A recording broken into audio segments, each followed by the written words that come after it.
আমাদের কলিজার টুকরা সন্তান তুল্য শিশু রামিসার উপর নৃশংস পাশবিক ঘৃণ্য জঘন্য পাশবিক অত্যাচার শেষে লোমহর্ষক হত্যাকাণ্ড, আইন শৃঙ্খলা পরিস্থিতির চরম অবনতি, হামের প্রবল প্রাদুর্ভাবে শত শত শিশুর নির্মম মৃত্যুর দৃশ্য দেশে ঘটছে। সরকারের সেক্ষেত্রে চরম ব্যর্থতা এবং দলীয় ক্যাডারদের লেলিয়ে দিয়ে সন্ত্রাস সহিংসতা, প্রশাসনের চরম ব্যর্থতার প্রতিবাদে আজকের এই বিক্ষোভপূর্ব সমাবেশের সংগ্রামী সভাপতি জননেতা নুরুল ইসলাম বুলবুল এমপি, সংগ্রামী জামাত ইসলামীর কেন্দ্রীয় এবং মহানগরী নেতৃবৃন্দ, সাংবাদিক বন্ধুগণ, আমার প্রিয় সংগ্রামী দেশবাসী ভাই ও বোনেরা,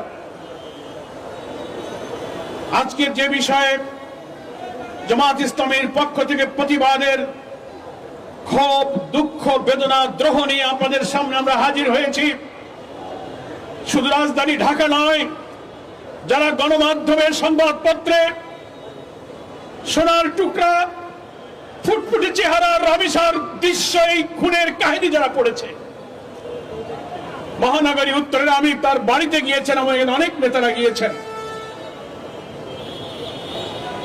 তাদের যে আবেগ, তাদের যে কষ্ট, তাদের যে বেদনা, তাদের মধ্যে যে অপরাধ বোধ এবং ব্যর্থতার বোধ, যে গ্লানি নিয়ে আমরা আপনাদের সামনে দাঁড়িয়েছি, সেই ব্যথা বেদনা ভাষায় প্রকাশ করার ক্ষমতা আমরা যেন হারিয়ে ফেলছি। সংগ্রামী দেশবাসী, কি নিষ্ঠুর নৃশংসভাবে হত্যা করা হয়েছে। গণমাধ্যম কর্মীরা বলছেন মেয়েটি কেবল 1 থেকে ক্লাস 2-তে উঠেছে, 7 বছরের মতো বয়স হবে।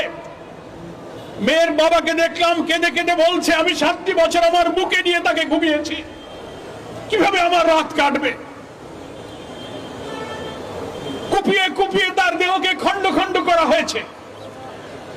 ওইটুক শিশুর মাথা আলাদা করে তাকে বাথরুমের মধ্যে ফেলা হয়েছে।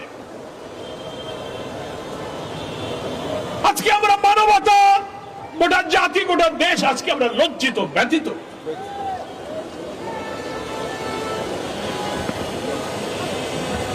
আমরা শিশু রামিসার মা বাপ, এই দেশের সমস্ত মায়ের কাছে আমরা ক্ষমা প্রার্থী। মানবতা, আপনাদের কাছে আমরা আজকে লজ্জিত। আমরা যারা রাজনীতি করি, সমাজ, দেশ, সভ্যতার দায়িত্ব নিয়ে মানুষের কল্যাণের জন্য যারা রাজনীতি আর আদর্শের কথা বলি, তাদের সামনে এত অমানবিক, এত ঘৃণ্য, এত পৈশাচিক দৃশ্য, আমাদের বিবেক ক্ষতবিক্ষত হয়ে যাচ্ছে। হ্যাঁ, আমরা এটা স্বীকার করি। সরকার হয়তো বলবেন, প্রশাসনের দায়িত্ব পালনে যারা আছেন তারাও হয়তো বলবেন, সমস্ত অপরাধ থেকে কখনো মুক্ত হয় না, সব সমাজেই কিছু অপরাধ প্রবণতা থাকে। কিন্তু আমরা বলতে চাই, মানব সমাজ 100% অপরাধ মুক্ত হয় না, কথা ঠিক। অপরাধ প্রবণ মানুষের মধ্যে অপরাধী মানসিকতা থাকে। তাই বলে সেই অপরাধ, এত নিষ্ঠুরতা, এত বর্বরতা, এত নৃশংসতা, দিনের বেলা কলিজার টুকরা মেয়ের গলায় ছুরি চালিয়ে মাথা আলাদা করতে পারে, এই নৃশংসতাই আমি জাহিলিয়াতের বর্বরতাকে হার মানিয়ে দিয়েছে। দেশের মানুষ কাঁদছে, মায়েরা কাঁদছে, পিতা ক্ষোভে দুঃখে বলছে, আমি বিচার চাই না, বিচার হবে না, আপনারা বিচার করতে পারবেন না। তারপরেও আমাদের স্বরাষ্ট্রমন্ত্রী, অনেকে স্বরাষ্ট্রমন্ত্রী বলেন না, উনাকে বলেন সর্বমন্ত্রী।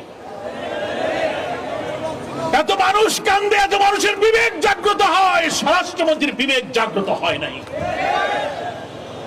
পৃথিবীর বিভিন্ন সভ্য দেশে, উন্নত দেশে, গণতান্ত্রিক দেশে আমরা দেখেছি, রেল দুর্ঘটনা হলে রেলমন্ত্রী পদত্যাগ করে, দুর্নীতির অভিযোগে অভিযুক্ত হলে উন্নত দেশের মন্ত্রীরা পদত্যাগ করে প্রাইম মিনিস্টার ক্ষমতা ছেড়ে দেয়। স্বরাষ্ট্রমন্ত্রী আপনার সন্তান, আপনার পরিবারের এরকম চেহারার বাচ্চাদের চেহারা কি আপনার মনে পড়ে না? সকাল থেকে এই পর্যন্ত যা দেখলেন, আপনার বিবেক কি কাঁদেনি? আপনি কি মায়ের কাছে, বাপের কাছে গিয়ে ক্ষমা চাইতে পারেন না? আমরা বিকাল পর্যন্ত যতটুকু জানি, এখনো আপনারা জাননি। আপনারা একটা ঘটনা ঘটলে শুধু অন্যের উপরে চাপিয়ে দেন। জামাত ইসলামী সহ বিরোধী দলের উপরে বলেন তারা ভাব সৃষ্টি করে। আমরা পরিষ্কার সরকার এবং দেশবাসীকে বলি, জামাত ইসলামী কোন মবের রাজনীতি করে না।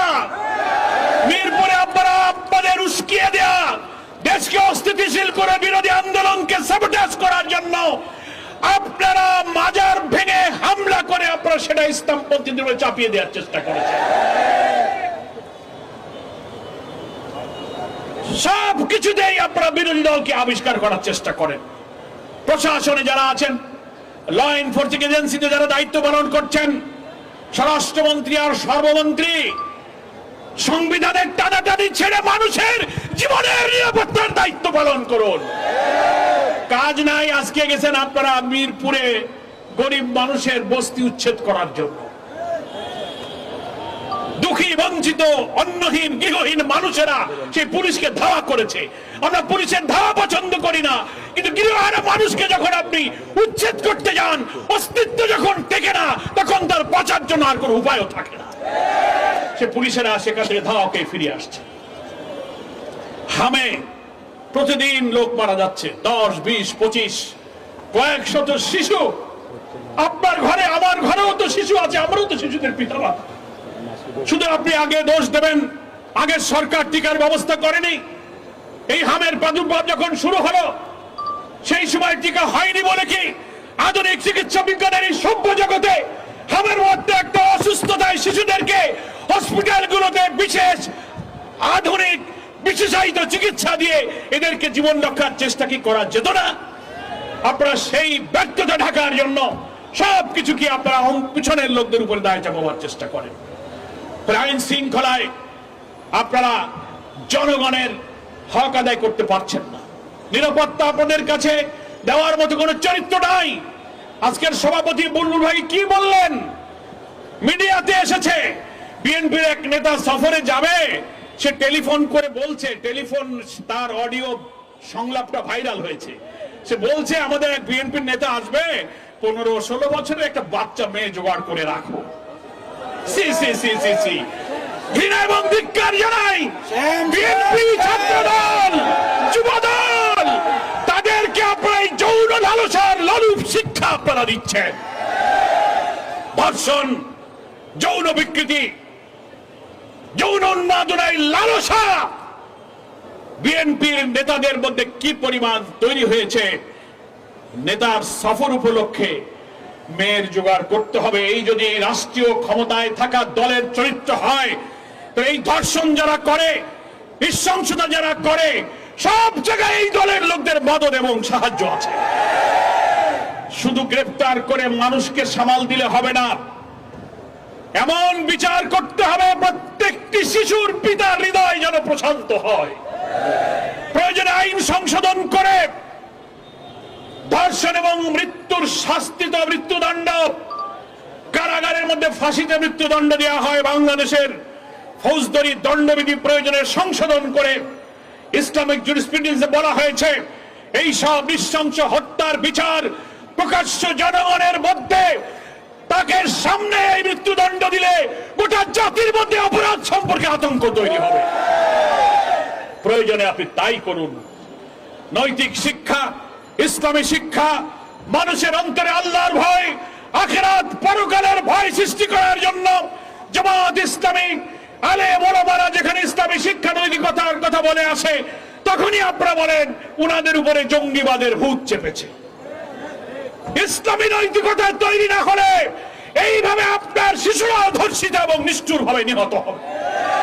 ফলে শুধু আইন দিয়ে, শুধু পুলিশ দিয়ে মানুষের জীবন রক্ষা হয় না, তার জন্য নৈতিকতা, চরিত্র, মানুষের অন্তরে আল্লাহর ভয়, আখিরাতের ভয় জাগানোর মতো শিক্ষা তৈরি করতে না পারলে এই নিষ্ঠুরতা থেকে বাঁচার আর কোনো পথ আমাদের নেই। প্রিয় ভাইয়ের আমার, আজকের সভাপতি আপনাদের কাছে অনুরোধ করেছেন আমরা আমাদের এই ছোট্ট কন্যার হত্যার প্রতিবাদে কিছুটা বিবেককে সান্ত্বনা দেওয়ার জন্য অন্তত বিক্ষোভ করে অন্তত হৃদয়টাকে প্রশান্ত করব। সবার চোখে পানি, সবার হৃদয় কাঁদে, কিন্তু আমাদের সর্বমন্ত্রীর হৃদয় কাঁদে না। তার তো উচিত পিতামাতার পা ধরে ক্ষমা চাওয়া। গোটা জাতি অন্তত দেখতো যে না, সে একজন পিতা, এই বর্বরতা তাকেও ব্যথিত করেছে, হৃদয়কে আপ্লুত করেছে। এতটুকু সভ্যতা, এতটুকু মানবতা দেখাতে পারেননি। সেই জন্য আমাদের সম্মানিত আমিরে জামাত ডক্টর শফিকুর রহমান আজকে হজে যাওয়ার সময় বিমানবন্দরে বলে গেলেন, শিশু রামিসাকে, শিশু মামুনি রামিসা, তোমার কাছে আমরা মানবতা, আজকে তোমার কাছে আমরা লজ্জিত, আমরা আজকে ক্ষমা প্রার্থী। আসুন সম্মানিত ঢাকাবাসীকে বিবেকের তাগিদে, বিবেকের ক্ষোভ, এই বেদনা প্রশমনের জন্য অন্তত আমরা কিছু করতে পারি আর না পারি, ওই সন্তান হারা মা বাপের হৃদয়কে সান্ত্বনা দিয়ে তার দৃশ্যমান বিচারের জন্য আমরা আল্লাহু আকবার ধ্বনি দিয়ে রাজধানীতে আমরা আমাদের বাহুকে স্লোগানে স্লোগানে উচ্চকিত করি। শৃঙ্খলার সাথে নেতৃবৃন্দ সামনে থাকবেন। নির্দেশ অনুযায়ী যেখানে মিছিল থামবে সেখানেই মিছিল আমরা সমাপ্ত করব। সাংবাদিক বন্ধুগণ, দেশবাসীকে আহ্বান জানাব, মিডিয়ার অপপ্রচার গুজবে কান দেবেন না। কিছু হলেই জামাত শিবিরের দিকে আপনার ঠেলে দেবেন। জামাতের এমপিরা চাল চুরি করে, গম চুরি করে, এই যত মিথ্যা প্রচার সবগুলো হচ্ছে গুজব, গুজব, গুজব। এআই দিয়ে ফটোকার্ড করে ফেসবুকে নানান প্রচার করে জামাতের এমপিদের নৈতিকতা, সততাকে ম্লান করার জন্য একটি পরিকল্পিত সিন্ডিকেট তৈরি করা হয়েছে। আপনারা কোন অপপ্রচারে কান না দিয়ে আসুন। এই সমাজ ভাঙতে হবে। এই জাহেলি সমাজ ভেঙে আল্লাহর বিধানের সমাজ ছাড়া এই নিষ্ঠুরতা থেকে বাঁচার কোনো বিকল্প পথ নেই। মান আল্লাহ আমাদের সকলকে ক্ষমা করুন। শিশু রামিসার পিতামাতার কলিজায় ধৈর্য দিয়ে হৃদয়কে প্রশান্ত করুন এবং প্রকৃত অপরাধীর দৃশ্যমান শাস্তি হোক সেই দাবি করে, সেই আশাবাদ ব্যক্ত করে আজকের সমাবেশে আমার বক্তব্য এখানে শেষ করছি। এখন মিছিলে আপনারা যাবেন। আমার তৌফিক ইল্লা বিল্লাহ। আসসালামু আলাইকুম ওয়া রাহমাতুল্লাহি ওয়া বারাকাতুহু। অনেকখানি অতিরিক্ত হয়ে গেছে।